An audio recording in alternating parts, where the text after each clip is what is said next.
Hello everyone, I'm your teacher Harjeet and today we are going to discuss about techniques of personality assessment.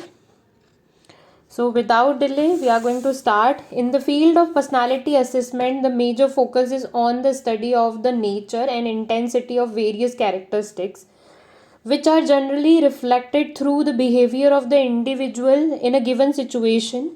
Personality assessment measures are classified into three categories. पहले इसको देख लेते हैं कि क्या है। Personality assessment करने के टाइम जो मेजर फोकस होता है वो होता है स्टडी करना किसी भी इंसान के नेचर को, कि अब इंसान का नेचर कैसा है, ऑप्टिमिस्टिक है, पेसिमिस्टिक है, ट्रस्टिंग है, इवेनियस है, जेलस है। ये सारा मेजर करने के बाद हम जो इंटेंसिटी होती है वो ये देखना होता है कि कौन सा कैरेक्टरिस्टिक्स उनके अंदर है। Like they are emotional, extraversion, open to experience, growth mindset है, सेल्फ मोटिवेटेड है, रिस्पॉन्सिबल है, कम्युनिकेशन कैसा है, क्रिएटिव है या नहीं है, प्रॉब्लम सॉल्विंग है या नहीं है। Now we just see one example कि मान लो अगर कोई इंटरव्यू लेने वाला है, वो इंटरव्यूई के अंदर क्या क्या चीज़ें देखेगा। सबसे पहले तो वो नोटिस करेगा कि उसका नेचर कैसा है, ऑप्टिमिस्टिक है, पेसिमिस्टिक है, ट्रस्टिंग है या जेलस काइंड का नेचर है। जब उसको उसका नेचर समझ में आ जाएगा then he will analyse the characteristics of that person. तो वो उसकी कैरेक्टरिस्टिक्स को देखेगा कि प्रॉब्लम सॉल्वर है या नहीं है, कम्युनिकेटर है या नहीं है, रिस्पॉन्सिव है या नहीं है, सेल्फ मोटिवेट है या नहीं है।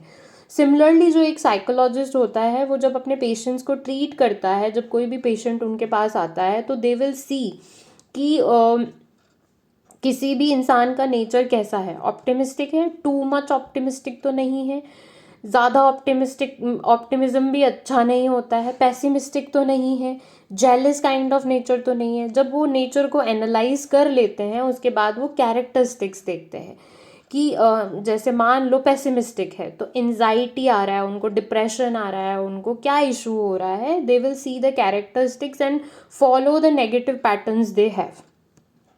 सो इस तरीके से पर्सनालिटी का असेसमेंट किया जाता है, एनालाइज किया जाता है। Personality assessment measure are classified into three category. Personality assessment measures को थ्री कैटेगरी में बांटा गया है। पहला है ऑब्जेक्टिव और self report measure of personality. दूसरा है प्रोजेक्टिव और इनडायरेक्ट मेजर ऑफ पर्सनालिटी। तीसरा है सिचुएशनल मेजर ऑफ पर्सनालिटी। तीनों ही जो मेजर हैं पर्सनालिटी के वो अलग अलग टेस्ट देते हैं हमको किसी भी पर्सनालिटी को मेजर करने के लिए। सो जैसा पहला नाम से ही क्लियर है, first is objective of self reported measure of personality. So इसके अंदर क्या दे रखा है, we will see in the measure of this kind the person is asked to report about himself herself on a set of statement organized in the form of a questionnaire or inventory. The nature of the statement can be either close ended or open ended. In the case of close ended statement, rating scale or optional answer are given, whereas in the case of open ended statement the person is free to describe himself or herself. A number of tests has been developed to assess different traits, dominance of personality. Some of the self report measure of personality which are widely used to assess personality are being discussed below. अब simply इसमें क्या दे रखा है ये मैं आपको पहले भी करवा चुकी हूँ अगर आपको याद हो तो जो objective self report measure personality होता है उसमें किसी भी इंसान को एक क्वेश्चनएयर दिया जाता है जो वेल स्ट्रक्चर्ड होता है। उसमें अच्छे तरीके से क्वेश्चंस मेंशन होते हैं। ये जो क्वेश्चंस हैं ये ओपन एंडेड क्वेश्चंस भी हो सकते हैं और क्लोज एंडेड क्वेश्चंस भी हो सकते हैं। जो क्लोज एंडेड क्वेश्चंस होते हैं उसमें बेसिकली ऑप्शंस दिए जाते हैं, उन ऑप्शंस को रेट करना होता है या रेटिंग स्केल दिया होता है या ऑप्शंस दिए होते हैं जिनमें से आंसर्स को चूज करना होता है। मान लो कहा जाए कि आप अपनी पर्सनालिटी को क्या रेट करते हो, आउटर पर्सनालिटी को, तो 1 में से 10 में जो रेट करते हो वो रेटिंग स्केल में आपको भरना पड़ेगा। जो ओपन एंडेड क्वेश्चंस होते हैं उसमें सिंपली क्वेश्चंस दिए जाते हैं, उन क्वेश्चंस को आपको डिस्क्राइब करना पड़ता है अपने तरीके से, that's come under open ended question.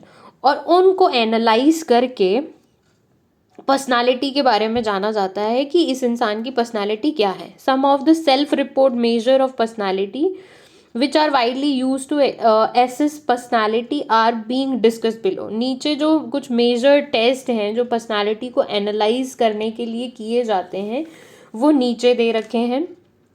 जो आई गेस पहला टेस्ट है आपका, that's related to neuroticism, extraversion, openness, personality inventory, revised NEOPIR test. This test is currently one of the most popular personality assessment tool being used across the world. This test has been developed by Costa and McCare 1992 and is based on 5-factor model of personality. The test has been developed based on longitudinal study of over 15 years. It provides score on 5 major dimensions of personality. These 5 major dimensions and facts are as follow: neuroticism, extroversion, openness of experience, agreeableness and consciousness. तो अब अगर इसको बात करें या discuss करें कि ये टेस्ट क्या बोलता है. ये जो टेस्ट है करंटली बहुत पॉपुलर टेस्ट है पूरे वर्ल्ड में.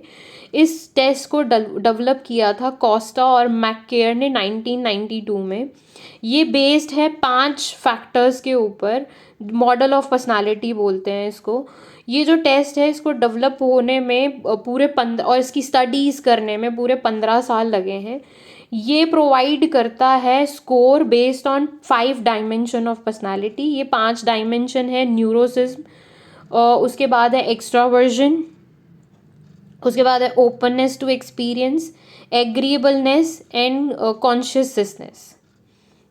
Okay, let's understand about these concept. Neuroticism, this is about how much someone worries or gets upset easily. Neuroticism relate करता है इमोशंस के साथ, क्योंकि न्यूरो इट्स माइंड. आप कितना इमोशनली स्टेबल हो उससे रिलेटेड क्वेश्चंस इसमें पूछे जाते हैं. एग्जाम्पल है, do you often feel anxious and worry about things. Extraversion, it's about how outgoing and social someone is. कोई इंसान कितना एक्सट्रोवर्ट है, लोगों को कितना एंटरटेन कर पाता है, लोगों से कितना मिलजुल पाता है. Do you enjoy being around lot of people and making new friends. Openness of experience, this is about how open someone is to trying new things and new ideas. कितना एक्सेप्टेबल है न्यू आइडियाज़ को लेने में. Do you like trying new food और going to new places. agreeableness, it's about how friendly and nice someone is to others. दूसरों के साथ आप कैसे पेश आते हो, कितने एम्पैथ हो. Do you try to help people when they need it even it is inconvenient for you. Last है आपका consciousness. This is about how organize and responsible someone. कोई कितना ऑर्गेनाइज है उसके बारे में होता है. Do you make plans and stick to them और do you tend to go with the flow and not worry too much about the schedule. मतलब आप कितने प्लान्ड हैं, कितने ऑर्गेनाइज हैं, कैसे काम करते हैं, फ्लो के साथ जाते हैं या ऑर्गेनाइज होके काम करते हैं. आप कोई शेड्यूल बनाते हैं या नहीं बनाते हैं. Now let's just see the second test also, which is 16 personality factor questionnaire. 16 PF जिसको बोलते हैं. This test was originally developed by Raymond B. Cattell, Karen Cattell and Hathler E.P. Cattell in 1946. तो ये जो टेस्ट था वो इन तीनों ने मिलकर बनाया था. Raymond B Cattell, Karen Cattell और हैटलर E.P. Kaithal in 1949. Since then the test has undergo 4 revision. ये 4 रिवीजन से गुजर चुका है. 1956 में, 1962 में, 1967 से 69 एंड 1988 से 93. 3 रिवीजन्स हो चुके हैं इस टेस्ट के. मतलब इसमें सुधार किए गए हैं या बदलाव बोल सकते हैं. Currently the 5th edition develop by कॉन एंड रिक. जो 5th एडिशन है वो कॉन और रिक के द्वारा बनाया गया 1994 में. इज़ इन प्रैक्टिस, वो प्रैक्टिस में है. This test is popular known as 16PF। ये बहुत पॉपुलर टेस्ट है और जाना जाता है 16PF के नाम से, and is use for age group of 16 and above. ये किस एज ग्रुप के लिए यूज़ किया जाता है? 16 साल और उसके ऊपर के लोगों के लिए। It yield score on 16 primary traits such as social boldness, dominance. ये स्कोर करता है, मतलब इसमें किस तरीके के क्वेश्चंस होते हैं। ऊपर वाले में भी क्वेश्चंस थे, इसमें भी क्वेश्चंस हैं। तो इसमें जो क्वेश्चंस होते हैं वो रिलेट करते हैं सोशल बोल्डनेस, कि आप कितने सोशली बोल्ड हो, आप कितना चीज़ों को सोशली एक्सेप्ट करते हो, उनको लेते हो। सेकंड है डोमिनेंस, आप कितने डोमिनेंट हो, अपनी बात को कितना रख पाते हो। तीसरा है विजिलेंस, इसका मतलब है कि आप कितने अवेकन हो, कितने अलर्ट हो अपनी चीज़ों के बारे में। इमोशनल स्टेबिलिटी कितनी है आपके अंदर, आप कितना इमोशनली अपने आप को स्ट्रॉन्ग करते हो किसी भी सिचुएशन में। एंड रूल कॉन्शियसनेस, आप कितना कॉन्शियसली बिहेव करते हो, इससे रिलेटेड सारे क्वेश्चंस होते हैं। ऐसी तरीके से 16 चीज़ें ली गई हैं, 16 ट्रेट्स लिए गए हैं। ये आप गूगल कर सकते हो कि ये 16 ट्रेट्स कौन से हैं, आपको गूगल पे मिल जाएगा। 16PF टेस्ट करके डालोगे, उसमें आप अगर डालोगे ना what are the 16 traits of personality in 16PF test, तो उसमें वो सारे 16 ट्रेट्स आ जाएंगे। It's also measure 5 global factors. ये 5 ग्लोबल फैक्टर्स के ऊपर भी काम करता है जो हम ऊपर पढ़ चुके हैं। एक्स्ट्रावर्जन, एंजाइटी का मतलब न्यूरोटिज्म से ये लिया गया है। और टफ माइंडेडनेस, ये जो टफ माइंडेडनेस है ये लिया गया आपका ओपननेस टू एक्सपीरियंस से। इंडिपेंडेंस एंड सेल्फ कंट्रोल कितना है, एग्रीएबल और कॉन्शियसनेस से लिया गया है। जो ऊपर 5 ट्रेट यूज़ किए हैं वो इसके अंदर भी यूज़ किए जाते हैं। So we can say this test is mixture of, ऊपर वाला टेस्ट का भी मिक्सचर है वो। अब अगर बात करें in India, a number of self report measure of personality have been developed. India में भी self report measure personalities develop हुई हैं। Some of these modified version are, जो मॉडिफाइड वर्जन है, Bell adjustment inventory by Mohsin and Husain. जो Bell adjustment inventory test है वो मोहसिन और हुसैन ने दिया है। आप ये गूगल कर सकते हो कि इस टेस्ट में क्या दे रखा है, आप ऑनलाइन फ्री टेस्ट भी दे सकते हो ये सारे।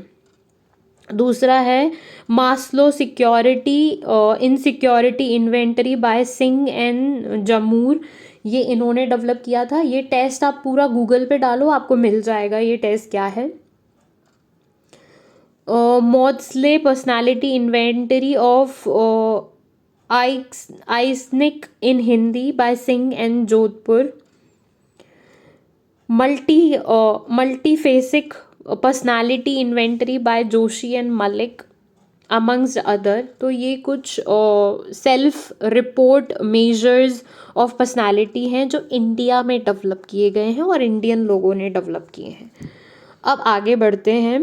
प्रोजेक्टिव और indirect major of personality. Projective or indirect measure of personality are widely used personality assessment tool। ये बहुत ज़्यादा यूज़ किया जाने वाला assessment tool है।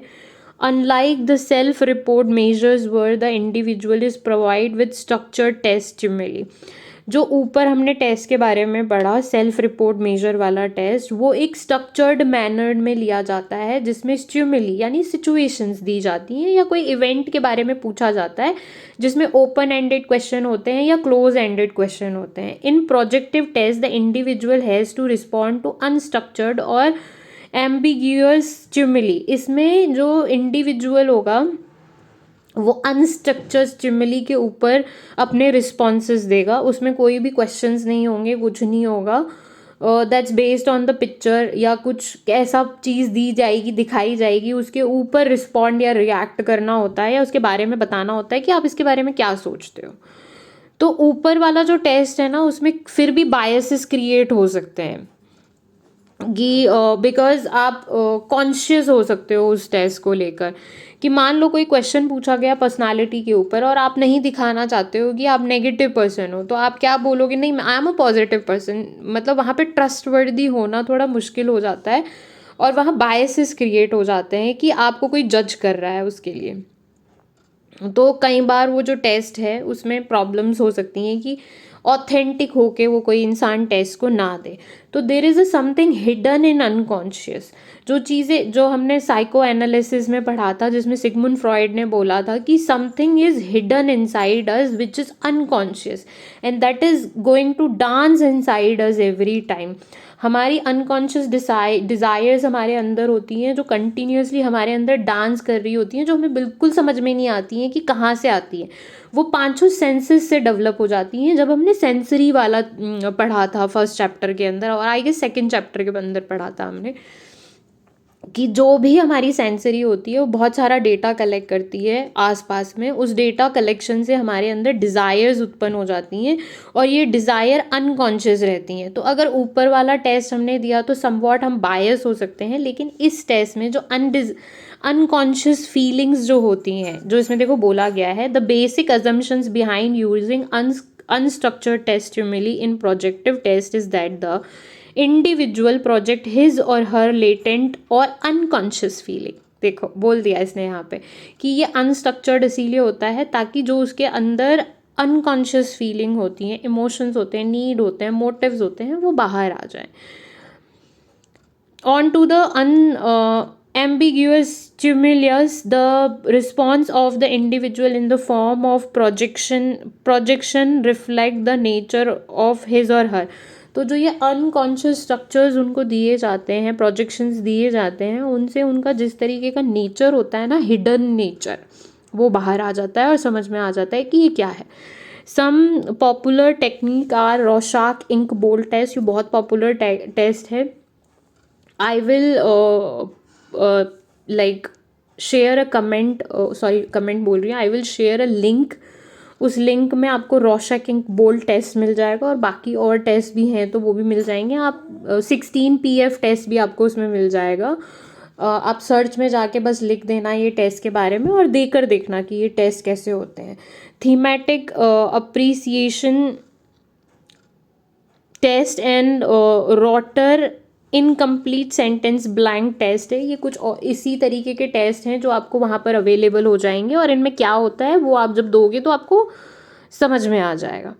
सो आई थिंक आपका लास्ट जो टॉपिक है दैट्स बेस्ड ऑन सिचुएशनल और ऑब्जर्वेशन मेजर्स ऑफ पर्सनैलिटी।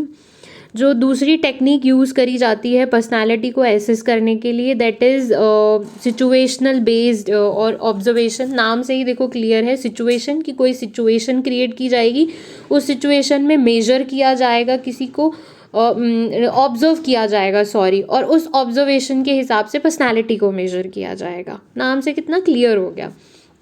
तो अब ये होता कैसे है इसका एक एग्जांपल दे देती हूँ। मैंने एक ऐड देखा था।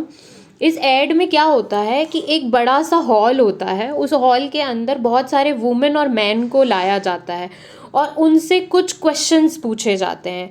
अब जब क्वेश्चंस आते हैं क्रिएटिविटी के मामले में तो मैन और वुमेन दोनों पार्टिसिपेट करते हैं उसके अंदर। फिर जब क्वेश्चंस किए जाते हैं कि हाउस होल्ड वर्क के बारे में तो फीमेल ज़्यादा पार्टिसिपेट करती है, मेल पीछे हो जाते हैं उसमें। फिर जब फाइनेंस के बारे में बात आती है तो वहाँ पे मेल आगे आते हैं और सारी फीमेल पीछे, lots of numbers of female पीछे चली जाती है। तो यहाँ पे इस ऐड के अंदर एक सिचुएशन क्रिएट किया गया और क्वेश्चंस पूछे गए उनसे और उसमें ये ऑब्जर्व किया गया कि वुमेन जो है फाइनेंस एरिया में ज़्यादा आगे नहीं आती है और कंट्रीब्यूशन नहीं करती है। तो ये एक सिचुएशन दिया गया, इसमें ऑब्जर्व किया गया किसको, मेल और फीमेल दोनों को, और फिर मेजर्स किए गए पर्सनालिटी को कि दोनों की पर्सनालिटी कैसी है। तो आगे क्या बोल रहा है ये, such test are more effective in the assessment of leadership, dominance, responsibility, extraversion, introversion etcetera. तो ये टेस्ट ज़्यादा कहाँ किए जाते हैं, जहाँ लीडरशिप की बात आती है, डोमिनेंस की बात आती है, रिस्पॉन्सिबिलिटी की बात आती है, एक्सट्रावर्जन इंट्रोवर्जन की बात आती है। तो सेम एग्जाम्पल से लेते हैं कि मेल और फीमेल में से घर में मान लो कौन लीड कर रहा है फाइनेंस को, तो male are leading, women are not leading. और if we just see household को कौन लीड कर रहा है तो female is leading, male is not leading. Dominance कौन कर रहा है, डिफरेंट एरियाज़ में, किसकी रिस्पॉन्सिबिलिटी किस एरिया में ज़्यादा रहती है। तो ये सारे ट्रेस्ड सिचुएशन के हिसाब से ऑब्जर्व किए गए। One of the situation test was developed by Hartshorne May and their associates, ये जो टेस्ट था इनमें से एक टेस्ट किसके द्वारा डेवलप किया गया, हार्टशॉन, मे और उनके एसोसिएट्स के द्वारा 1928, 1929, 1930 में। For the character education inquiry, CEE बोला गया इसको। This test measure traits like altruism, मतलब कितना सेल्फलेस है इंसान, ऑनेस्ट है, कितना कंट्रोल है उसके अंदर। However situational measure of personality came into light during World War two, मतलब ये जो चीज़ें थी ना, situational observation measure of personality, World War two में इसका प्रयोग किया गया। कब किया गया? United State office of strategic services OSS use situational test. जो यूनाइटेड स्टेट्स के ऑफिस ऑफ स्ट्रैटेजिक सर्विसेज है वो इस सिचुएशनल टेस्ट को उन्होंने यूज़ किया था मिलिट्री में सिलेक्शंस के लिए। पर्सनल और क्रिटिकल ओवरसीज असाइनमेंट, मतलब जो मिलिट्री में ऐसे असाइनमेंट होते हैं जहाँ पर मिलिट्री के लोगों को ओवरसीज क्रिटिकल ओवरसीज असाइनमेंट होते हैं। अब यहाँ पे एक वर्ड यूज़ किया गया है क्रिटिकल, जहाँ पे बहुत ही ज़्यादा दिमाग की ज़रूरत है आपको। आप जहाँ पे आपके अंदर लीडरशिप क्वालिटी होनी चाहिए, डोमिनेंस होना चाहिए, आप रिस्पॉन्सिबल होने चाहिए, आपको रिलेशनशिप बनाने आने चाहिए लोगों के साथ। तो वहाँ पे इस टेस्ट को परफॉर्म किया गया लोगों का सिलेक्शन करने के लिए। One of the variant of the test is situational stress test. एक वेरिएंट है इसका जिसको सिचुएशनल स्ट्रेस टेस्ट बोला गया, जिसमें ये नापा जाता है कि किसी भी सिचुएशन में इंसान कैसे रिएक्ट करता है, कितना स्ट्रेसफुल होता है, कितना फ्रस्ट्रेटिंग होता है, इमोशनल डिस्टर्ब्ड कितना होता है सिचुएशन में, और कितना अपने आप को हैंडल कर लेता है। वेयर इज़ हेल्पर, और जो उसके हेल्पर हैं वहाँ पे वो क्या करते हैं, मतलब अनकोऑपरेटिव होते हैं, ऑब्स्ट्रक्टिव होते हैं, उसकी कोई बात नहीं मानते हैं। तो वो दूसरा इंसान कितना स्ट्रेसफुल हो जाता है, फ्रस्ट्रेट हो जाता है सिचुएशन से। तो इस सिचुएशन को क्रिएट करके किसी भी इंसान की पर्सनालिटी को समझा सकता है या ग्रुप की पर्सनालिटी को भी समझा जा सकता है। तो this test can perform with individual also and with the group also. So your chapter is end, and in the last I want to say I'm really happy you all are commenting. And मैं ये बोलना चाहती हूँ कि सिर्फ ये मत कहिए कि मैम और वीडियोस डाल दीजिए। डेफिनेटली मैं और वीडियोस डालने वाली हूँ, बट प्लीज़ राइट डाउन आपको प्रॉब्लम क्या हो रही है, किस जगह पे प्रॉब्लम हो रही है, कहाँ प्रॉब्लम हो रही है। तो जब आप उन प्रॉब्लम्स को मेरे साथ डिस्कस करोगे डेफिनेटली मैं उनका वीडियो भी आपको बना के दूँगी। सो अभी तक के लिए बाय, टेक केयर, और soon I am going to post the chapter number 4।